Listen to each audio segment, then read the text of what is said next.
Ժողովուրդ ջան, հիմա վճռորոշ պահ է։ Փաշինյանի ռեժիմը փորձում է վերջնական հարված հասցնել մեր ժողովրդավարությանը ու վաղը ընտրական օրենսգրքում փոփոխություններ կատարել։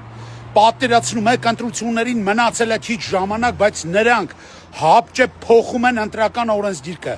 Սա նույնիսկ Վենետիկի հանձնաժողովի բոլոր կանոնների կոպիտ խախտում է։ Նրանք փորձում են օրենքով արգելել անգամ Սամվել Կարապետյանի անվան օգտագործումը քվեաթերթիկում ու Դաշինքի անվան մեջ։ Ու ինչի են շտապում, որն է իրանց նպատակը, որովհետև վախենում են Սամվել Կարապետյանից ու ժողովրդի փոփոխության կամքից։ Նիկոլը տեսնում է բոլոր հարցումները, որոնք ցույց են տալիս, որ մարդիկ վարչապետի պաշտոնում տեսնում են հենց Սամվել Կարապետյանին։ Ու սա է պատճառը։ Նա որոշել է կիրառել իր անգեր Ալիևի բոլոր կանոնները, բանտարկել բոլոր ընդդիմախոսներին ու հակառակորդներին ու ոչնչացնել ժողովրդավարությունը։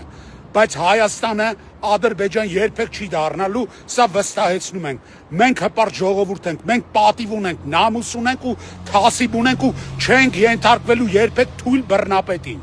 Հայ մարդ, դու պիտի ասես քո խոսքը, միանաս